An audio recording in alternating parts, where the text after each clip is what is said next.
Kita lahir dengan kondisi yang sama. Sama-sama telanjang dan sama-sama nggak tahu soal dunia ini. Tapi pada saat kita meninggal, kita akan berpulang dengan pakaian yang berbeda-beda. Pada saat kita hidup, haruskah kita dibedakan atas pilihan pakaian kita itu?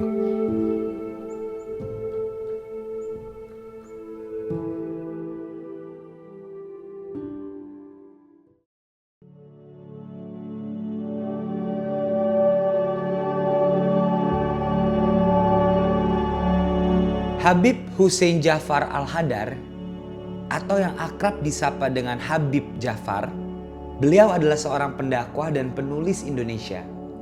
Dengan gaya penampilannya yang berbeda dari Habib-Habib lainnya, membuat Habib Ja'far dijuluki sebagai Habib Milenial.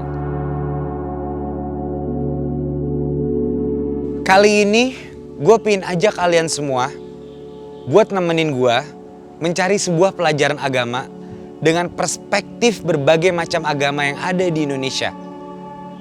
Well, jujur, gue senang banget dan gue harus kenal deket sama Habib Ja'far karena emang dakwahnya keren, open-minded, dan sangat toleransi. So, welcome to Journey of Religion.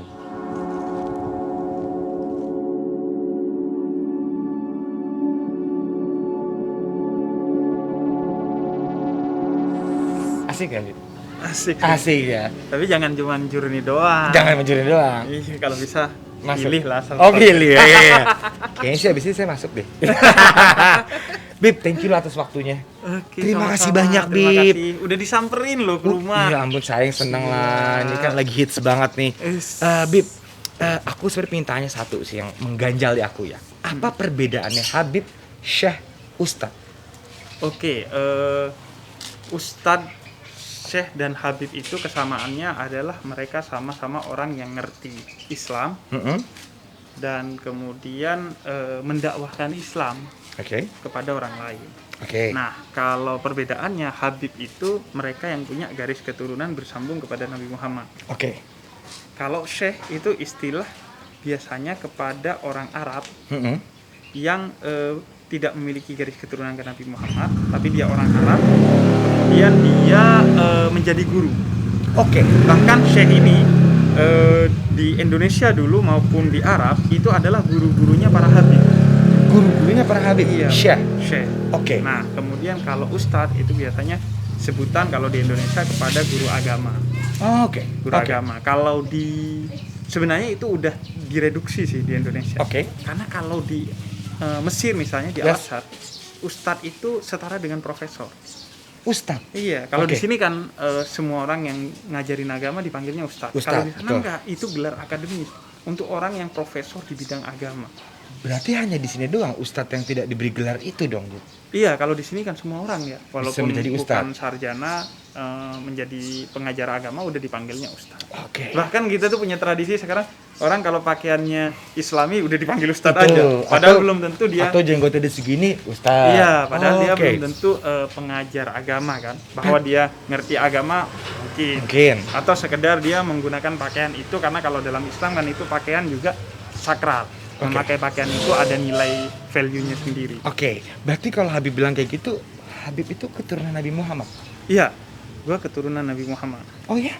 Jadi Al-Haddad itu kan Hussein Ja'far Al-Haddad. Yes. Hussein nama gua, Ja'far nama ayah gua. Al-Haddad itu marga. Oke. Jadi di Habib itu ada marga-marganya. Ada Oh, Al-Haddad, oke. kemudian ada bin Sahab, kemudian ada Alatas, ada Asegaf, banyak tuh. Berarti Itu ya- marga-marga dan itu diurus oleh satu lembaga namanya Robitoh Alawi. Berarti saya sedang mengobrol sama Habib yang notabene cucu Nabi Muhammad. Betul, makanya Anda harus hati-hati. Saya takut, saya takut. Bib, oke Bib, ada lagi pertanyaan yang mengganjal di saya lagi nih. Kenapa sebagian ya, saya nggak mau ngomong semua. Kenapa sebagian orang Muslim takut, ragu untuk mengucapkan selamat hari raya kepada agama lain? Let's say selamat Natal ya, selamat hari raya Nyepi ya. Iya. Itu kenapa, Bib? Apakah emang itu dilarang di hadis atau di saya nggak tahu deh. Iya, ada orang yang meyakininya itu sebagai larangan dalam agama. Ya. Ada yang meyakininya itu bukan larangan dalam agama. Yang meyakini itu sebagai larangan dalam agama, ya karena itu dikhawatirkan mengganggu iman kita. Oke. Atau dikhawatirkan melegitimasi iman orang lain. Kalau lu ngucapin selamat Natal kepada orang Kristen, berarti lu melegitimasi bahwa Isa itu bukan nabi. Betul. Nah, Betul. itu yang dipermasalahkan. Nah, bagi kita yang memperbolehkan itu juga ada dasarnya, yaitu pertama itu tidak akan mengganggu iman kita karena kita merasa iman kita justru akan lebih baik dengan itu simbol toleransi kita. Yes. Kemudian yang kedua, ketika lu mengucapkan selamat Natal bukan berarti lu mengakui Ya. iman itu, karena iman itu letaknya di hati bukan di kata-kata. Sama kayak orang Kristen, kalau dia ngucapin syahadat tapi hatinya nggak meyakini, ya dia kan nggak auto muslim. Itu dia nggak auto muslim ya? Iya, Kan sama banyak ketika stigma. Nat, ayo siapapun itu yang tidak ucapkan syahadat, walaupun diucapkan tapi tidak dalam hati, itu dia tidak akan masuk Islam. tidak akan, bahkan salah satu syarat masuk Islam itu dalam tradisi Sufi itu harus mendelegitimasi keyakinan sebelumnya dulu. Oke. Makanya kalau ada orang, Bib, saya mau mu'alaf tuh kadang sama Betul. gue biasanya pertama kali nyuruh dia belajar dulu agama dia sebelumnya. Oke. Lu yakin nggak? Jangan-jangan lu mau keluar hanya karena salah paham sama agama lu sebelumnya. Oh. Jadi pastikan, kalau lu udah pasti nggak yakin pada agama lu sebelumnya, baru lu belajar Islam dan masuk Islam. Oke. Jadi basicnya adalah tidak ada hadis atau larangan yang mengucapkan selamat Natal, selamat Hari Raya Nyepi, tidak ada. Ada larangannya, tapi penafsirannya yang berbeda-beda. Penafsiran yang berbeda. Oke. Kalau Habib sendiri mengucapkan nggak? Aku mengucapkan, dan itu tradisi dari orang tuaku. Oke. Ayahku juga begitu, mengucapkan selamat Natal kepada gereja-gereja di sekitar kampung aku. Dari kecil. Dari kecil Itu kita udah diajarin. diajarkan begitu. Dan kalau orang ada yang bilang itu akan mengganggu iman kita Atau akan mengakui. membesarkan hati orang lain, Ya. enggak, justru banyak orang yang semakin respect kepada Islam karena gue mengucapkan itu. Keren. Dan gue justru semakin yakin kepada agama gue. Kenapa? Karena minimal gue beragama sudah di-challenge, bukan dari warisan. Nice. Gue pernah belajar agama lain, gue berelasi dengan baik dengan agama lain, dan gue tetap Islam. Menurut gue itu better akhirnya kan. Yes. Udah diuji lah ya. Udah diuji lah. Tapi ngomong-ngomong diuji, kita juga udah diuji capek. Gimana kalau kita ngobrol di tempat Habib? Di tempat gue ya. Berangkat.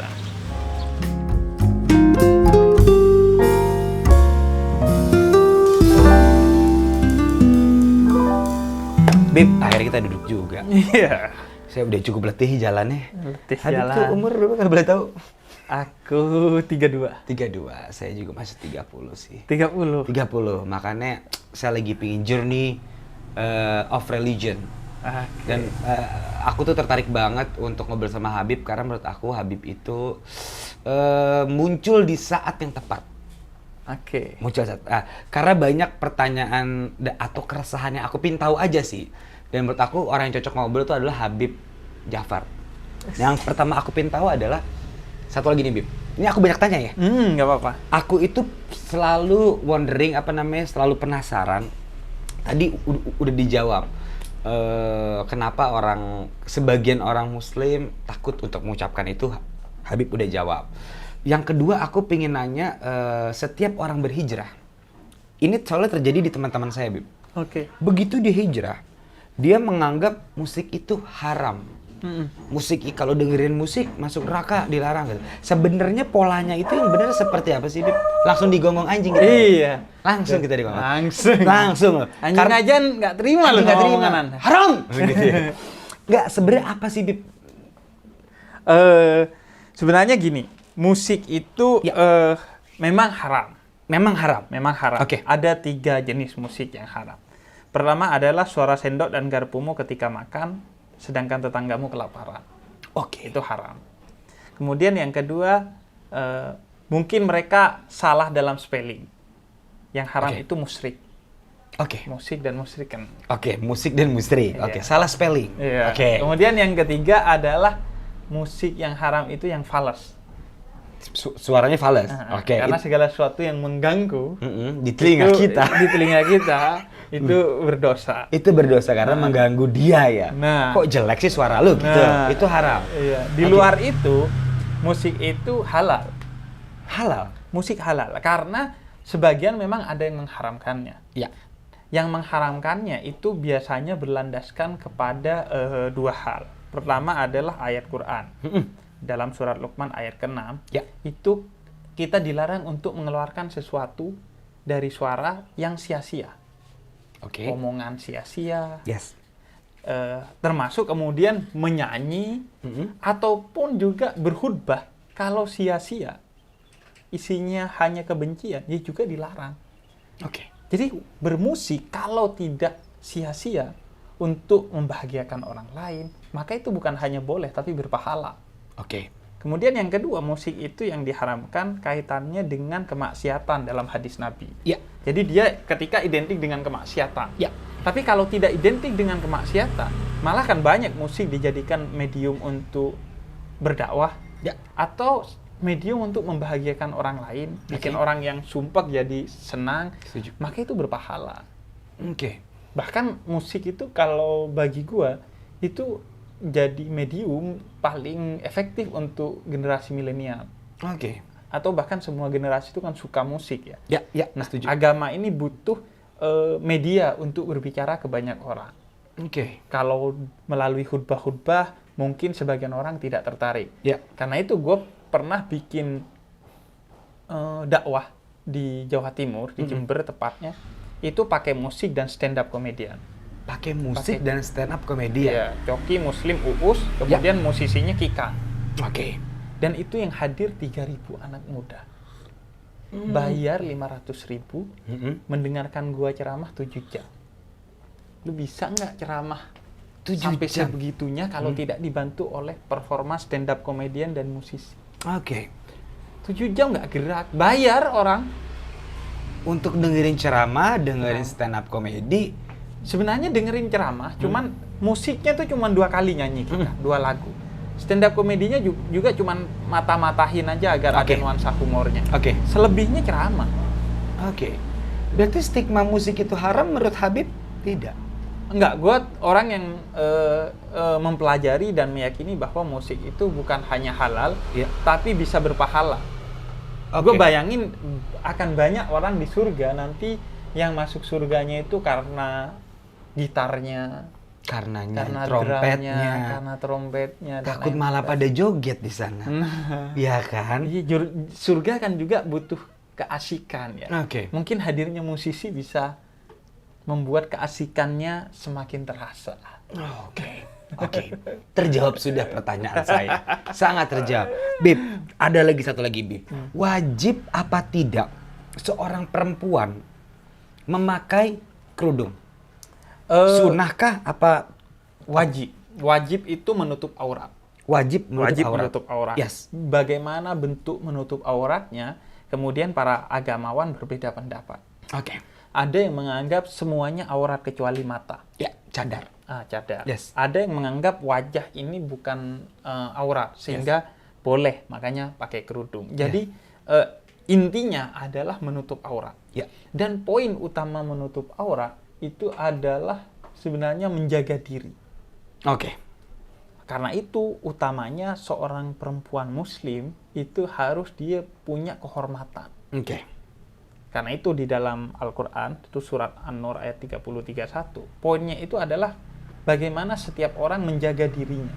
Si perempuan menjaga kehormatannya, si laki-laki menjaga pandangannya. Oke. Jadi saling mengisi satu sama lain untuk sebenarnya untuk sesuatu yang kita sepakati, yaitu komitmen bahwa lu gak bisa melakukan hubungan tanpa adanya komitmen. Oke. Harus ada komitmen gitu. Oke. Karena kalau tidak ada komitmen akan jadi relationship yang toksik Oke. pasti. Gue Oke. bayangin gini ya, orang kalau pacaran dia tidak berorientasi nikah, maka kemungkinan saling menjaganya itu bisa jadi tidak gede. Oke. Karena kalau udah komitmennya akan nikah, dia akan berpikiran gue akan nitipin calon anak gue di rahim dia, sehingga gue gak akan mengotori rahim itu, gue akan menjaga si ibunya, karena itu juga akan berarti gue menjaga anak gue nantinya. Oke. Jadi dia gak akan ngapa-ngapain tuh pacar yang diorientasikan untuk menikah gitu. Yes. Yes. Jadi poinnya sebenarnya kalau gue melihatnya di sana. Oke. Nah itu nantinya sesuai dengan lu milih pendapat yang mana, dan itu juga dipengaruhi oleh budaya. Misalnya kalau orang-orang di Arab itu cadar karena memang juga ada sentuhan budaya itu. Yes. Jadi apakah itu wajib? Wajib itu. Itu wajib. Itu Faham? wajib. Faham, wajib. Tapi gua bilang, ada yang nanya, Bib, boleh nggak ke pengajiannya Habib nggak berkerudung? Oke. Oh, ada yang nanya? Ada yang nanya. Kata gua, kalau nggak bawa kerudung, boleh. Yang penting bawa akal. Oh, tapi tuh ada yang pernah nanya. Ada yang nanya. Boleh nggak aku dengerin kajiannya Habib, tapi saya tidak berkerudung? Boleh, kata gua. Karena justru agar berkerudung akhirnya. Maksudnya motif- belajar. Kan? akhirnya belajar. Walaupun berkerudung ataupun tidak berkerudung itu kan pilihan setiap orang. Yes. Dan yes. pilihan itu menurut gua adalah bagian dari journey perjalanan spiritual seseorang. Pas Lu nggak sama bisa. judulnya ya. Iya, lu nggak Journey. bisa maksain. Oke. Karena itu gue selalu berorientasi untuk mengelola hati aja. Oke. Hati orang itu dikelola, sehingga kemudian itu akan mempengaruhi pilihan-pilihan dia. Oke. Nggak mungkin lu maksain kerudungnya. Kalau lu paksain kerudungnya, hatinya Ya, nggak enggak. berkerudung, ya akhirnya Sama aja munafik. bohong ya. Berapa banyak orang yang kemudian kepalanya aja berkerudung, Mm-mm. tapi tingkah lakunya, padahal tujuan kerudung adalah untuk membangun kehormatan. Oke. Karena itu gue benahi hatinya. Makanya gue pernah tuh surprise di Semarang, ada acara, tiba-tiba gue assalamualaikum, nggak taunya gue baru ngeh di depan tuh ada cewek nggak berkerudung, pakai baju mini, terus pakai celana pendek. Celana pendeknya segini lagi. Iya, celana pendek, enggak celana pendek, nggak segini. Oh iya. Gitu. Segini. Oke. Celana pendek, duduk terus bersila di paling depan. Di Paling depan? Iya. Oke. Dengerin gue ceramah. Terus pernah juga diajakin Coki Muslim di satu kafe gitu. Gue ceramah. Semua orang, sebagian orang itu mabok. Tantang. Boleh diulang nggak? Gimana tadi? Sebagian orang, itu mabok sambil dengar ceramah. Dengerin ceramah. Sebenarnya acaranya acara stand up comedy. Oke. Tapi Coki Muslim kan agak ganjil ya. Nah, dia bawa gua dong ke sana. Oke. Bib mau nggak? Buat Coki Muslim tuh. Buat Coki Muslim. Iya. Nah, terus dia nanya tuh, mau nggak Bib? Lu kata gua mau dong. Biar berhenti mabok, gua ceramahin dong. Oke. Nanya Tapi gua Habib, ngobrol. sorry gue potong. Tapi Habib nggak takut tuh. Begitu Habib ceramah ke orang yang mabok, kan banyak nih. Ngapain tuh Ustadz ceramah orang mabok? Kan banyak dong Iya. stigma. Nabi juga ketika pertama turun kan semua orang juga bukan Islam. Kalau Nabi punya pikiran seperti orang-orang itu, ya udah, dia gak jadi Nabi. Oh. Dia gak nyeramain siapa-siapa. Semua turun, semua orang mabok juga di Arab pada saat itu. Oke. Jadi Oke. akhirnya gue datang tuh ke sana. Setelah gue sharing di sana, pas setelah selesai gue langsung ke toilet. Gue keluar toilet udah banyak dong yang nungguin. Dengan celana pendek semua. Iya, orang-orang. Dia nanya, itu kalau maksudnya ini gimana nih? Oh, gue surprise dong. Nah, sejak itu ya gue tersesat bersama Coki Muslim. Udah, Sejak sering itu lu ngisi di tempat-tempat yang bukan tempatnya Oke. bagi sebagian orang. Tapi kan gini, lu nggak mungkin ngajak, apalagi maksa dia ke tempat-tempat lu. Makanya kayaknya ini baru pertama deh. Gue diajakin ngobrol, yang mau ngajak ke sini. Biasanya gue yang ke sana. Oke. Lu yang ke sini. Gue surprise gitu. Tapi kan nggak semua orang bisa diajak ke tempat gue kan. Iya. Mereka mungkin malu, ngerasa gak pantas. Kemudian atau bahkan khawatir, takut. Lu beda tongkrongan aja kan pasti beda ya. Iya, Ketika lu diajak ke tongkrongan orang pasti Ya. lu gak tahu frekuensinya masih. Setuju. Nah karena itu ya udah gue yang ke sana. Oke. Sekaligus juga untuk meyakinkan orang bahwa ada ceramah yang asik gitu. Nah makanya Coki itu pernah bilang, wah ini asik banget ini ceramah. Kata gue, iya lo asik-asik tapi gak mualaf-mualaf.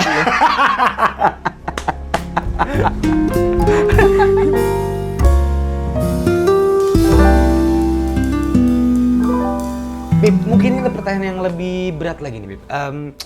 Kalau Tuhan Allah itu menciptakan manusia, tapi manusianya itu tidak menjalankan ibadah yang disuruh sama Tuhan atau Allah, berarti Tuhan gagal dong menciptakan manusia. Sebenarnya Tuhan sedari awal di Quran itu sudah diingatkan oleh malaikat Yes. bahwa manusia ini akan melakukan kerusakan. Bukan hanya tidak menyembah dia, tapi melakukan kerusakan.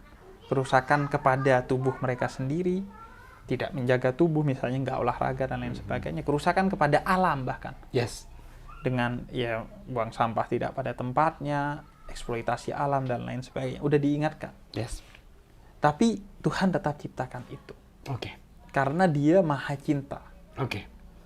Sehingga itu curahan cinta dia.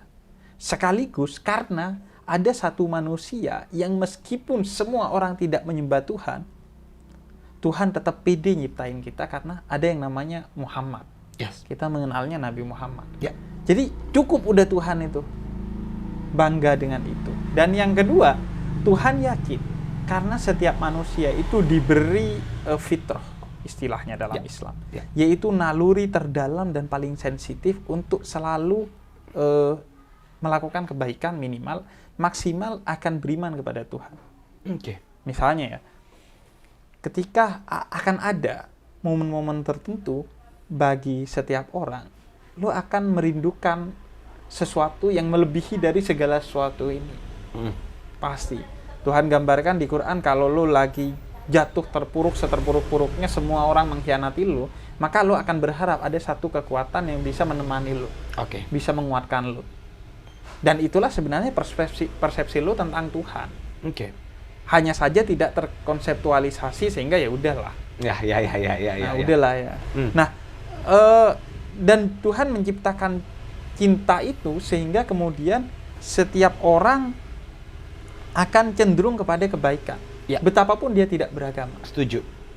Nah, itulah kemudian yang menyebabkan ya udah Tuhan nggak pernah merasa gagal karena sedari awal Tuhan tidak pernah mengharapkan kemudian semua orang tunduk padanya karena itu simbol cinta. Karena itu walaupun yang nggak tunduk kepada Tuhan, tetap Tuhan cintai. Buktinya tetap dikasih makan, dikasih minum.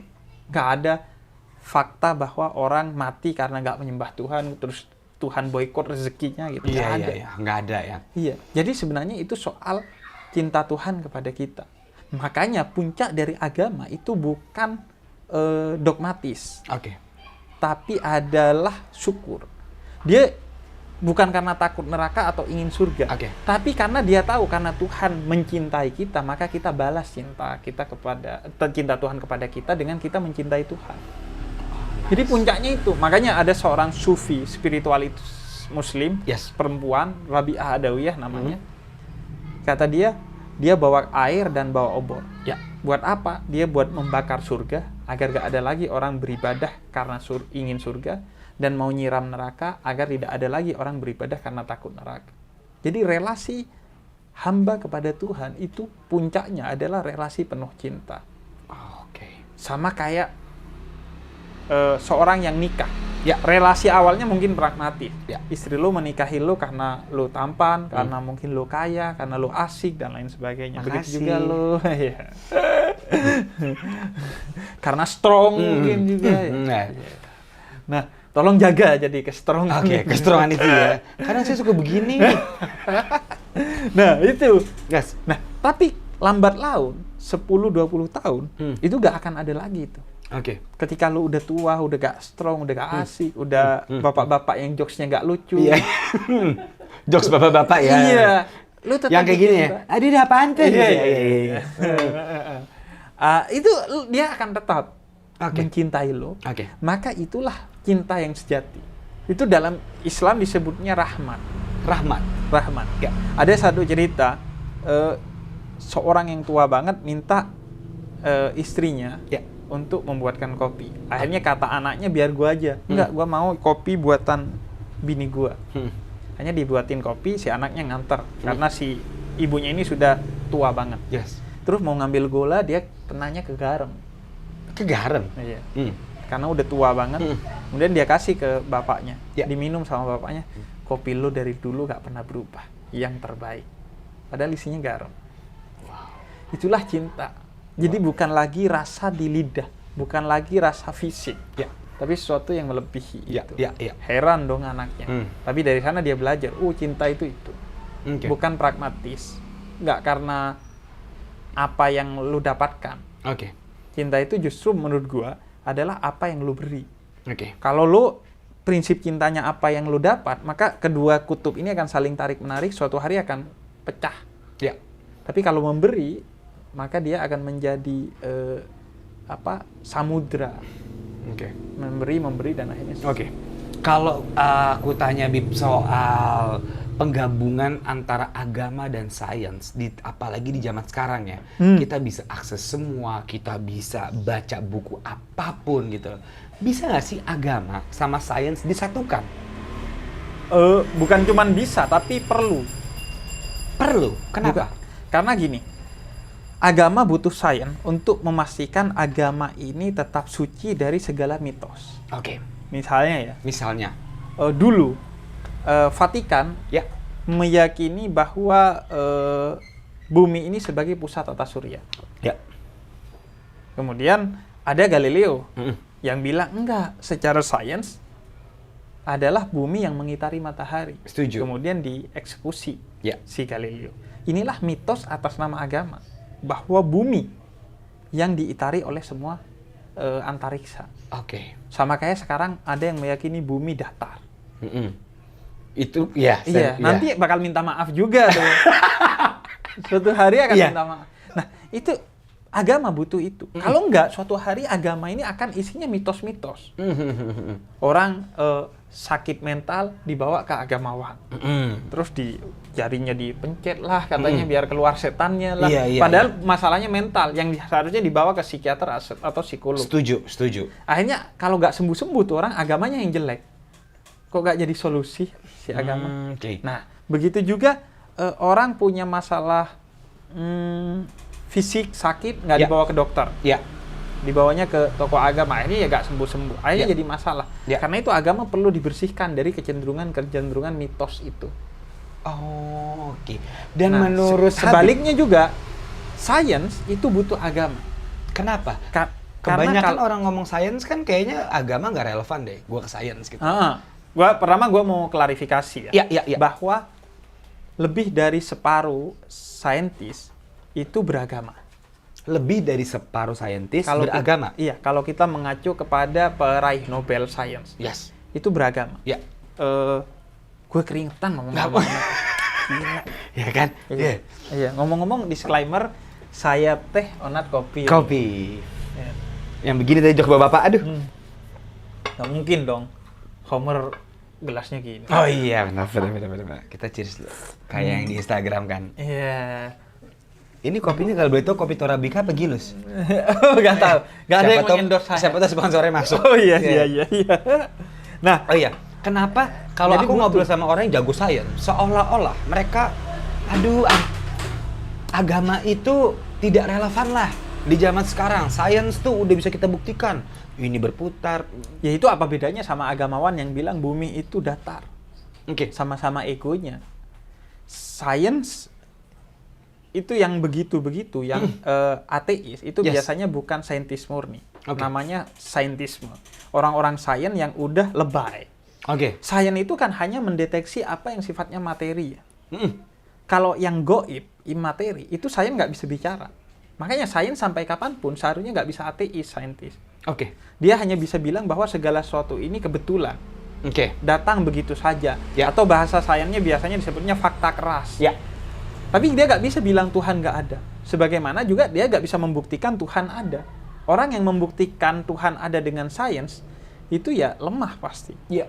Dia akan mentok di pertanyaan itu. Ya? Pasti, karena itu material.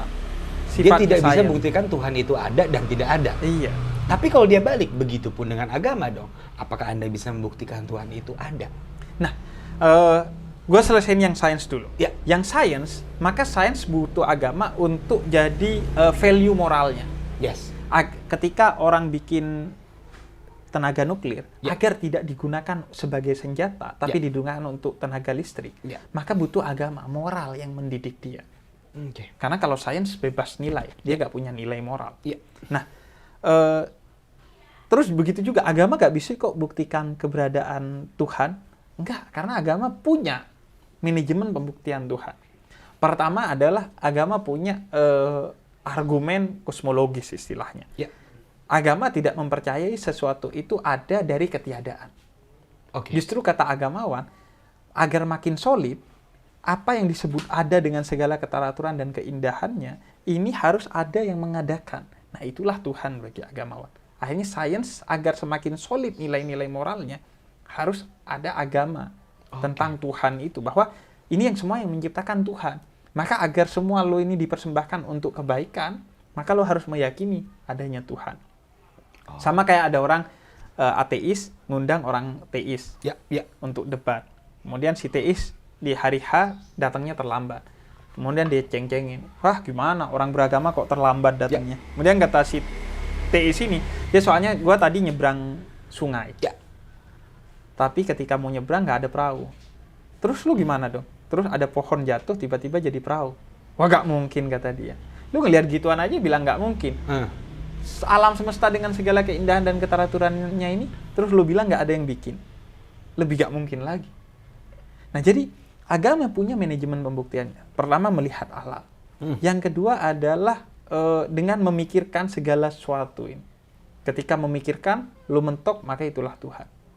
Ketika lu memikirkan, lu mentok, itulah Tuhan. Ketika lu memikirkan, lu takjub, itulah Tuhan. Karena semua ini diciptakan dalam keteraturan dan keindahan. Dan yang paling penting sebenarnya, karena akal itu pada akhirnya nggak pernah bisa membuktikan Tuhan. Ya, setuju. Sama sekali nggak akan bisa, sebagaimana sains. Karena itu, pembuktian akan Tuhan puncaknya di hati. Makanya gue bikin buku judulnya Tuhan ada di hatimu. Oke. Jadi suatu hari, akal itu hanya melihat gejala-gejala Tuhan, ciptaannya. Tapi yang kemudian merasakan kehadiran Tuhan adalah hati lu. Hati yang bisa merasakan kehadiran Tuhan. Karena itu banyak dalam agama treatment untuk menajamkan hati. Oke. Ada namanya zikir, lo mengucap sesuatu yang baik. Zikir. Iya. Oke. Atau lo sholat. Yes. Lo berbagi kepada manusia. Ya. Itu akan melembutkan hati lo, sehingga kemudian hati lo peka dan bisa merasakan kehadiran Tuhan. Oke, itu tahapannya ya. Itu yang kita yakini ya. Yes. Jadi yes. bagi saintis itu nggak valid sebagai bukti. Hati apaan hati? Iya dong. Iya. Kita butuh bukti. Iya. Kita nggak butuh hati, pikiran. Nah. I need a proof, right? Nah, itu manajemen pembuktiannya yang beda. Oh. Sampai kapan kalau mau diajak saling membuktikan ya nggak bakal ketemu. Nggak kelar-kelar. Karena sama-sama berbeda wilayahnya. Nah, karena itu relasinya harus dialog. Oke. Sains dibentengi oleh agama secara moral, agama dibentengi oleh sains dari mitos. Oke, nice. Nice.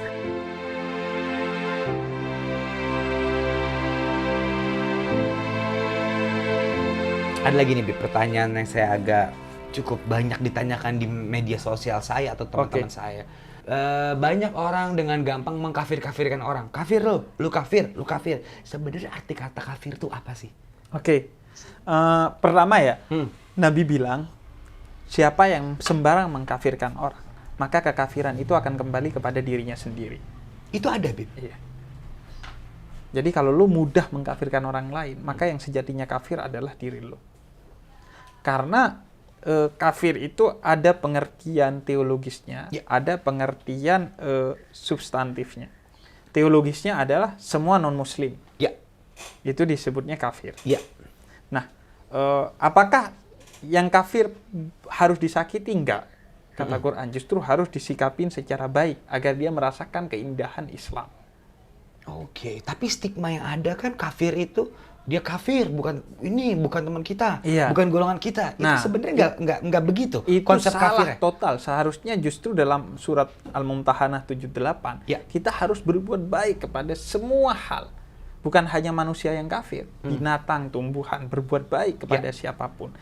Dan yang sebenarnya secara substansi, kafir itu artinya cover.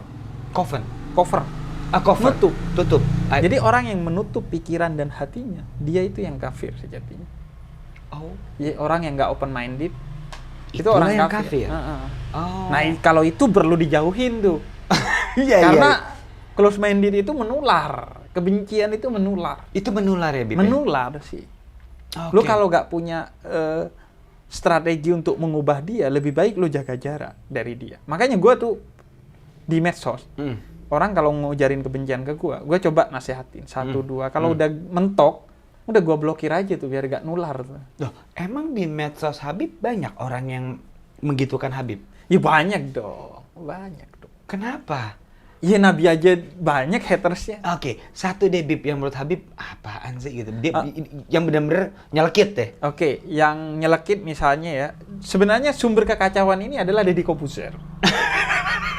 Apa salah? Jadi gue si botak itu?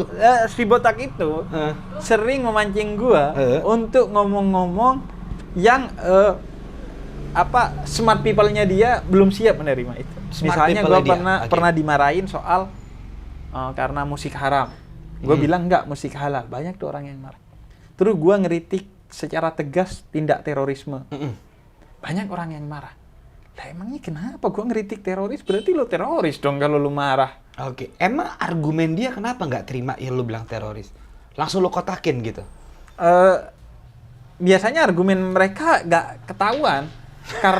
Kenapa? Karena pakai akun palsu kan? Iya, karena mereka ada follower 0 kan? Iya, karena mereka itu sesat dalam berlogika. Istilahnya fallacy. Oke. Mereka sesat dalam berlogika. Kenapa? Karena mereka ad hominem istilahnya. Yes. Nggak suka pada opini seseorang yang diserang pribadinya. Gak suka sama opini orang, ya pribadinya gue serang. Akhirnya diserang pribadi gue. Wah, ini Habib palsu. Wah, ini Habib yang liberal. Oke. Ya, akhirnya gue gak ngerti keberatan mereka apa. Karena mereka gak berargumen. Maksud gue kalau lu berargumen, gue bisa jawab. Pernah ada satu yang berargumen. Berargumen nih. Udah. Di medsos? Di medsos. Yes. Gue mau balas argumennya, gue diblokir. Gak bisa berkomentar di tempat dia. Nah, ini kan gak sehat kalau begini. Yes. Berbeda itu sehat menurut gue. Asalkan dibangun ruang dialognya. Kalau nggak mau sehat. Iya, berbeda itu sehat. Berbeda itu kafir kebanyakan kalau di Indonesia. Yang salah. Beda dikit kafir. Ya kan? Ya lo sama istri lo juga beda kan? Iya. Kalau semua perbedaan itu kafir, ya bubar ya. Iya. Maksudnya beda kan, lo cowok, iya kan? Yes. Dia cewek, dan menghasilkan kemudian putra atau putri. Yes. Tanpa perbedaan, nggak mungkin lo menghasilkan itu. Setuju gue. Bahkan dunia ini dihimpun dari perbedaan. Langit, bumi, atas, bawah, kanan, kiri, sesat, tidak sesat. Sesat, tidak sesat. Kebetulan Anda menjadi gurunya sesat-sesat ini ya. Dan masih sesatkah mereka? Pertanyaannya salah. Apa pertanyaannya tepat? Seharusnya, dan masih tidak tersesatkah Anda? Oh iya betul. Gua yang terancam tersesat. Oke, berarti kan kita sebelum kita masuk selanjutnya, tanggapan Habib ini kan kita kan negara Muslim terbanyak di dunia dengan ratusan juta orang yang berarti kan kita rentan banget untuk entah perang kayak di Syria, entah di mana-mana. Kita kan masih aman ya. Ya kita perang kecil lah gitu ya. Yang Habib takutkan mungkin nggak sih kita akan menjadi negara seperti yang perang-perang itu? Dengan banyak yang Muslim, dengan knowledge mungkin mereka yang sedikit kurang, dengan kebanyakan nonton ustadz yang wah gitu loh. Habib sebenarnya takut gak? Gue khawatir, justru kehadiran gue adalah karena kekhawatiran itu. Oke. Gue bukan tipikal orang yang suka tampil. Makanya gue memilih jadi penulis. Terpaksa tampil karena melihat kekhawatiran itu mungkin terjadi di tengah polarisasi yang makin sesat. Orang kafir dianggap musuh. Orang yang berbeda secara politik aja dianggap musuh. Setuju. Orang yang sekedar berbeda ustadz bahkan. Juga terjadi? Udah terjadi. Oke. Nah, gue melihat itu kalau dilanjutkan, kita akan bernasib seperti di Timur Tengah. Karena di Timur Tengah yang terjadi seperti itu ya, Bip? Terjadi seperti itu, penghasutan. Khususnya oleh kekuatan politik. Di Timur Tengah tuh problemnya kalau nggak politik suku. Sedangkan bayangin loh, Indonesia ini 1.500-an suku. Setuju. Politik, waduh, apalagi politik di sini mah kacau balau. Apalagi agama suka ditunggangin oleh politik. Nah, itu. Berarti kita kan potensial banget seperti Timur Tengah. Makanya. Kalau meleset dikit, bubar. Betul. Karena itu setiap orang harus melakukan sesuatu untuk itu. Baik lu sebagai entertain, Ya. kemudian stand up komedian, Ya. musisi, semua harus melakukan itu. Karena kalau terjadi apa-apa, yang dirugikan bukan cuman gua, tapi semua orang akan rugi. Oke. Band nggak akan bisa manggung, Iya. stand up komedian akan dituduh menista, Iya. entertain dituduh sumber kemaksiatan, Mhm. semua akan hancur. Oke. Dan itu kalau sudah sampai, kita akan betul-betul menyesal semuanya.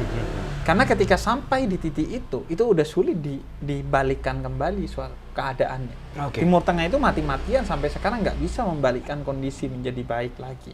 Yes. Itu kekuatan lo, Beb, ya? Lo bener-bener lo worried dari situ ya? Iya, karena gue kita dulu punya potensi itu ya? Iya, karena gue dulu suka mengamati politik Timur Tengah. Makanya gue tahu ada mulai gejala-gejala itu. Apa gejalanya? Pertama ya, takfiri. Sedikit-sedikit kafir. Itu gejala awal? Gejala awal di Oke, sana. oke. Sedikit-sedikit kafir, sedikit-sedikit kafir. Kafir kok sedikit-sedikit. Orang itu dituduh kafir kalau dia memerangi kita. Ya. Itu baru benar-benar kafir. Namanya kafir harbi. Kafir yang betul-betul atas dasar kebencian. Ya. Kemudian yang kedua, politisasi agama. Oke. Itu warning juga. Kemudian yang ketiga, sikap anti kepada negara Oke. sebagai kesepakatan kita bersama kepada Pancasila dan lain sebagainya. Kemudian yang terakhir adalah sikap seolah-olah menyelesaikan masalah tidak ada jalan lain kecuali dengan kekerasan verbal ataupun kekerasan fisik. Itu verbal ya hampir- haters itu. Itu empat yang Habib sebutin hampir terjadi semua tuh. Iya, bibitnya udah ada. Bibitnya udah ada. Dan lu dong. jangan menduga bahwa itu tidak by design. Itu by design. Itu by ada design. banyak negara yang berkepentingan dan ingin Indonesia hancur seperti itu. By Ada design banyak itu ya. kelompok. Yes. Ada yang ingin memang hancur aja, ada yang ingin hancur kemudian dia ingin bangun sesuai dengan selera dia. Oke. Padahal kalau sesuai dengan selera dia, sampai kapanpun nggak akan bisa Yes. jadi negara. Oke. Negara itu harus dibangun di atas selera semua orang, yaitu Pancasila. Itu harga mati. Iya, karena terbukti negara Arab nggak pernah berhasil. Ada pan-islamisme, mau bangun negara berbasis Islam saja, gagal. Ya. Ada pan-arabisme, Ya. mau bangun Timur Tengah berbasis kearapan, itu gagal. Nggak bisa, harus dibangun di atas semua selera. Oke. Mau yang apapun sukunya, apapun agamanya, ya kita bangun bersama ini. Oke. Tapi definisi Islam universal menurut Habib Jafar itu apa? Apa Islam yang universal? Islam yang universal itu adalah rahmatan lil alamin. Dia cinta kepada siapapun. Konsepnya ada 4. Pertama, dia adalah saudara seagama. Saudara seagama. Kalau tidak seagama, saudara sebangsa. Ya. Kalau tidak sebangsa, saudara sekemanusiaan. Ya. Kalau bukan manusia, saudara sesama makhluk Tuhan. Oke. Itu konsep ukhuwah itu. Ada ukhuwah Islamiyah, ukhuwah wataniyah, Yes. ukhuwah basyariyah, dan ukhuwah makhlukiyah. Itu konsep dalam Islam. Jadi tidak ada sesuatu pun yang tidak berhak mendapatkan cintamu. Karena kalau dia bukan seagama, sebangsa, kalau nggak sebangsa, sekemanusiaan. Kalau nggak sekemanusiaan, dia semakhluk Tuhan. Sesama makhluk Tuhan. Itu yang harus dipegang. Itu yang harus dipegang dan dipromosikan. Bukan hanya dipegang. Tapi dipromosikan. Dipromosikan. Banyak orang yang memegang kebenaran, tapi tidak mempromosikannya. Sehingga dia ketutup sama kekuatan-kekuatan keburukan. Kenapa itu, Bib? Menurut Habib, kenapa dia tidak mempromosikan itu? Malah yang kebanyakan kita tonton yang saya bilang, saya sampai Iya. takut nonton. Ini kenapa nih? Ada yang nabrak anjing malah Iya. ketawa, ada Iya. yang ini. Kenapa? Dan satu lagi, kenapa malah itu laku ya? Kalau saya lihat jemaahnya itu, wah gitu. Kenapa itu yang laku? Sebenarnya enggak juga sih. Itu hanya soal marketing aja.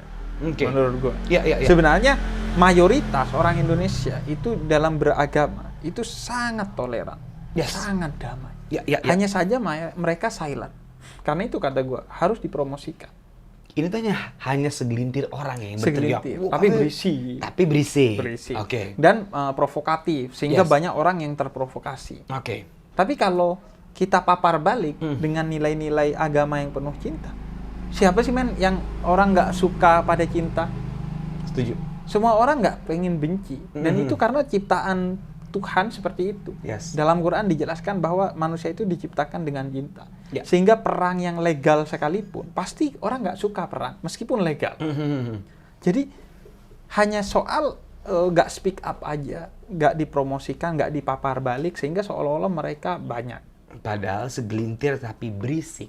Segelintir tapi berisik. Karena itu perlu setiap orang itu mempromosikan itu. Sekecil apapun, lu jangan nunggu centang biru medsos lu buat begituan. Jangan nunggu followersnya banyak. Karena kebaikan itu utamanya bukan soal banyak yang mendengar, tapi didengar oleh Tuhan. Udah, walaupun followers lu sedikit, asalkan Tuhan mendengar itu, udah, itu jadi kebaikan terbesar dalam hidup lu. Karena itu orang yang sekecil apapun bikin campaign itu. Misalnya ada tetangga lu muslim dan non muslim serumah, lu share tuh infonya. Atau ada gereja dan masjid berdampingan, lu foto, lu share di medsos, agar medsos ini berisik dengan nilai-nilai cinta dan toleransi. Sehingga kalau ada pendeta duduk sama Habib di foto, gak lagi viral. Karena itu sesuatu yang biasa aja, gak lagi luar biasa. Setuju banget ya. Kenapa itu seolah-olah jadi sesuatu yang luar biasa ya? Bukankah itu kewajiban untuk berdampingan? Berdampingan. Ya? Itu gue setuju banget sih. Mungkin last question dari gue sih. Biasanya tuh kesalahan apa sih yang membuat sebuah agama pada akhirnya bentrok, salah paham, dan ribut lah untuk sesuatu yang gue nggak tahu penting atau nggak penting. Tapi itu sangat terjadi menurut gue, even itu kalau di Timur Tengah oke lah, dia udah bener-bener struggling ya. Di kita gue juga setuju banget di Pamula, kita punya bibit itu yang gue bilang sudah mengkafirkan orang kan gampang, ada politisasi agama gitu loh. Lu ketakut nggak Bib kita akan seperti itu nantinya kalau ini nggak dibenerin? Satu, yang pertama. Yang kedua, agama itu kan mengajarkan kebaikan kan sebenarnya. Jadi siapa yang salah? Yang salah orang yang di penjara lah. Enggak lah, bahkan yang di penjara belum tentu salah. Ya kan? Jadi yang salah adalah manusianya. Kadang misalnya kalau gue bicara dalam konteks Islam, ada jarak antara Muslim dan Islam. Tidak semua orang Muslim itu menjalankan Islamnya dengan baik. Tidak semua orang Muslim menjalankan Islamnya dengan baik. Contohnya? Bahkan kata Muhammad Abduh, seorang pembaharu Islam, saya melihat Islam di Paris meskipun saya tidak melihat Muslim di sana. Saya melihat Muslim di Mesir, tapi saya tidak melihat Islam di sana. Di Paris bersih, bro. Disiplin, itulah Islam. Nah, kalau di sebagian negara Muslim, buang sampah memang di tempatnya. Tapi di sekitar tempat sampahnya, bukan di tempat sampahnya. Dia kan dilempar sama dia. Nah, itu menurut gua karena ada jarak. Dari mana itu terjadi? Pertama, mereka hanya menjalankan Islam sebagai dogma. Islam itu seolah-olah kesalehan ritual saja. Sholat udah. Puasa, zakat, haji udah. Udah kelar di situ ya. Baik kepada manusia, baik dalam bermedsos, itu seolah-olah tidak ada hubungannya dengan Islam. Setuju. Kemudian yang kedua, salah memahami Islam. Entah itu karena dia salah memahami atau karena dia ke-distract oleh penafsiran-penafsiran atau provokasi-provokasi yang salah. Seolah-olah Islam itu agama perang. Seolah-olah Islam itu teroris. Islam itu tidak boleh berhubungan baik dengan non-Muslim dan lain sebagainya. Itu menurut gue problem yang membuat kemudian akhirnya dia berjarak dengan Islamnya itu sendiri. Nah, karena itu butuh kemudian belajar Islam secara luas dengan referensi yang luas, atau bahkan bukan hanya belajar Islam, belajar segala hal. Lu bisa lihat kan di sini, misalnya gue punya. Itu kan, itu yang pengen gue tanya lagi.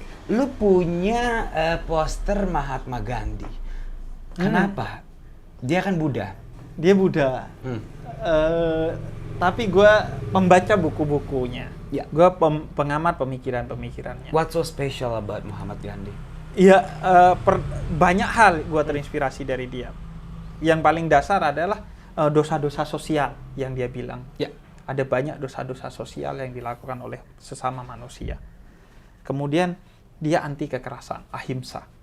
Dia percaya kekuatan cinta, dan gue sangat percaya pada kekuatan cinta. Kemudian dia juga, si Mahatma Gandhi ini adalah orang yang merelakan dirinya untuk sesuatu yang lebih besar. Merelakan dirinya mati, terhimpit, masa depannya tidak bahagia. Dalam konteks duniawi tidak bahagia. tapi untuk kebaikan yang jauh lebih besar, yaitu kemerdekaan, kebebasan, dan lain sebagainya. Kemudian juga gue belajar dari Gandhi tentang ketidakrakusan, kesederhanaan. Dia tampil dengan pakaian yang itu-itu aja. Kemudian dia bilang, kalau seandainya manusia tidak makan hartanya orang lain, maka semua akan makan dengan nyaman. Jadi sekarang kan orang beli tanah, nggak dikelola. Menurut gue haram. Kalau lu punya banyak rumah nggak ditempati atau punya banyak tanah nggak dikelola, menurut gue haram, karena itu rezeki orang lain akhirnya jadi kesendat di lu. Nah itu gue belajar dari Gandhi tentang itu. Dan yang terakhir gue belajar dari Gandhi, jangan mau punya fans. Tapi kan fans lu banyak, Bib, sekarang. Tapi Gandhi kan dibunuh oleh fansnya. Gandhi itu dibunuh oleh fansnya sendiri. Karena itu jangan lu bikin ekspektasi kepada fans lu. Makanya gue berpakaian seperti ini. Gue gak mau ngasih ekspektasi apa-apa kepada orang. Karena kalau udah punya ekspektasi, minimal lu akan bikin konten sesuai dengan keinginan fans lu, bukan keinginan lu. Yang kedua, lu akan jadi budak fans lu. Lu takut sama fans lu. Wah, gue mau nganu ini, takut. Dia suka nggak ya kalau gue begini, dia suka. Itu yang lu hindarin. Gue hindari, dan itu gue belajar dari Mahatma Gandhi. Wow, nice. Gede makanya. Makanya lu pasang di depannya. Gue pasang di rumah gue, gue baca. Dan lu emang pengoleksi buku ya. Gue tadi dikasih pas offer lihat sama buku lu mengajarkan tentang apa, Bib? Itu bagus banget deh, Bib.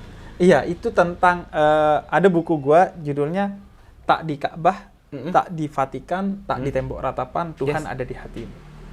Jadi kalau lo mencari Tuhan di rumah-rumah ibadah itu, maka Tuhan sejatinya tidak di sana. Dimana itu Tuhan? Sebenarnya quote-nya Jalaluddin Rumi, seorang spiritualis Muslim. Tapi di hati. Betapa banyak orang ke masjid, ke gereja, ke vihara, tapi dia tetap jahat. Berapa banyak orang pergi haji, pulang-pulang dia gak menjadi orang yang lebih baik. Bahkan oleh-olehnya aja palsu, belinya di Tanah Abang. Bener juga ya, biar murah ya. Iya. Itu. Oh, itu yang men-trigger lo untuk ngomong seperti itu. Itu makanya Tuhan di hati. Tuhan bukan di Vatikan, bukan di Tembok Ratapan, bukan di Ka'bah atau di mana aja. Tuhan itu di hati. Sehingga ketika dia hadir di hati lo, maka itu yang akan ngasih vibes bagus bagi diri lo. Makanya gue kayak tadi tuh oleh-oleh haji. Orang nggak sadar bahwa sebenarnya oleh-oleh itu bukan pada barangnya.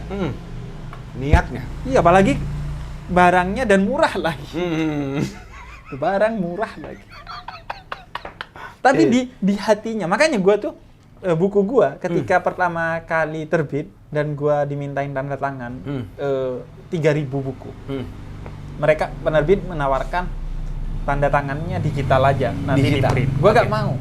Karena bagi gue, goresan gue sendiri itu punya vibes begitu. Jadi punya kekuatan emosional yang ingin gue transfer ke dia. Jadi sold dengan out nggak 3.000 buku itu? Alhamdulillah. Dan katanya yang beli teman-teman Habib semua ya? Iya. Oh gitu, 3.000 sold out? 3.000 sold out. Nice. Aku mau dong bukunya di sini dong. Boleh. Ya? Boleh. Sekarang kita biar agak santai dikit, kita bacain komen-komen orang ya. Nih, banyak banget yang mau nanya ke Habib. Semoga tidak tersesat ya. Oh, ini sangat tersesat. Waduh. Ini sangat tersesat. Nih, Bib, ada yang nanya nih. Nah, tolong tanya dong ke Habib, kalau kita masuk neraka, itu pintunya ditarik apa didorong, Bib? Dikunci. Pintunya dikunci. Kenapa dikunci, Bib? Karena Tuhan sebenarnya menghendaki semua orang masuk surga. Wow. Tuhan nggak ingin masuk neraka. Tapi kan Tuhan karena itu ada berkata, kalau apabila Anda jahat di neraka. Anda tahu banget tentang Tuhan ya? Saya nggak pengen menyembah Tuhan. Enggak, tapi kan Tuhan gitu, apabila Anda baik, saya kirim Anda ke surga. Apabila Anda tidak baik, saya kirim Anda ke neraka. Neraka itu simbol cinta Tuhan. Neraka itu simbol cinta Tuhan. Kenapa? Karena gue begini. Lu kalau sakit, maka semua hal akan hambar di lidah lu. Setuju. Seenak-enaknya es krim akan hambar. Agar lu bisa merasakan kenikmatan es krim, Ya. lu pergi ke dokter agar lu sehat, kemudian es krim itu akan enak. Dan dokter itu sakit. Ya. Diapakan kita sakit, Ya. minum obat itu pahit. Nah, Ya. begitulah neraka. Ya. Tuhan ingin lu masuk surga. Tapi kalau lu dalam keadaan sakit, penuh maksiat hatinya, maka lu gak akan nikmat di surga. Oke. Karena itu lu dicuci dulu di neraka. Semua orang yang di neraka nanti akan masuk surga. Setelah dicuci bersih, maka dia dimasukkan ke surga agar dia bisa merasakan kenikmatan surga. Kalau dia dalam keadaan berdosa dimasukkan ke neraka, pertama dia seperti orang sakit. Ya. Es krim akan terasa hambar. Setuju. Surga akan terasa hambar. Yang kedua, dia akan introvert di surga. Karena Ya karena bukan circle lu, bro. Ya kan ini Iya, bukan cuy. circle lu. itu kan bukan tongkrongan lu ya. Iya. Makanya lu di karantina dulu Di neraka. di neraka agar satu frekuensi. Sama geng-geng lu di neraka. Nah, nanti lu kalau udah tobat, Udah udah tobat. satu frekuensi, Frekuensi. baru lu ke surga sehingga lu gak introvert di surga. Iya, iya juga ya, Charlie. Iya. Introvert dong. Introvert dong di surga orang Lu beda. di surga gak ditemenin, gak enak. Apaan nih? Hah? Tukang mabuk? Kok masuk surga? Iya. Mabokannya juga nggak ada di surga. Iya, tahu gitu gua mabuk juga. Kalau tahu gua masuk surga walaupun mabuk gitu ya. Nih, Bib, ada lagi ya, Bib ya. Hmm. Bib, jelasin dong soal nikah siri. Itu sirinya diapain sih? Dikunyah apa ditelan? Waduh. Itu gimana tuh, Bib? Nikah siri itu itu artinya rahasia. Nikah siri itu rahasia. Iya, nikah yang dirahasiakan. Oke. Saya curiga kalau orang nikahnya dirahasiakan, kayaknya itu bukan pernikahan. Itu apa? Gak bahagia dia. Kan itu kegembiraan, seharusnya diumumkan dong. Nih, Bib, ada lagi. Bib, kasih tahu saya dong kunci ketenangan hati yang paling tenang tuh seperti apa sih? Oke, kuncinya adalah lu harus musyahadah. Musyahadah itu artinya mata lu diganti dengan mata Tuhan. Oke. Sehingga melihat segala ketetapannya sebagai satu keindahan. Oke. Nah, caranya adalah dengan lu berhusnudzon, berprasangka baik terhadap segala ketentuan Tuhan. Ya. Bahwa yang diberikan Tuhan adalah yang terbaik. Betapapun itu sedih, sakit, lapar, haus, apapun, kejatuhan, kegagalan, semua itu adalah cara Tuhan mendidik lu. Oke. Sehingga kalau lu mengganti mata lu sebagaimana mata Tuhan, maka semua akan terlihat indah. Apapun itu Oke. akan terlihat indah. Itu Dan- kunci tenangan. Iya. Kenapa lu gak melihat keindahan? Karena mata lu terbatas. Mata itu kan terbatas. Gue gak bisa melihat bagian dalam badan lu karena mata gue hanya bisa lurus kan, gak bisa belok. Begitu juga secara waktu. Mata kita terbatas secara waktu. Oke. Gue dulu menduga gue yang gak bolos sendirian, sedangkan teman-teman gue yang bolos dan asik-asikan nongkrong, itu sebagai siksaan. Oke. Itu kan yang bolos gue deh, Bib. Iya. Gue di geng pojok situ tuh. Ya kan itu gue tuh. Nah itu, gue ngerasa hidup gue kok gini banget dulu. Tapi sekarang, teman-teman saya cari duit susah. Akunnya nggak centang biru. Iya juga ya. Karena dia tidak belajar dulu.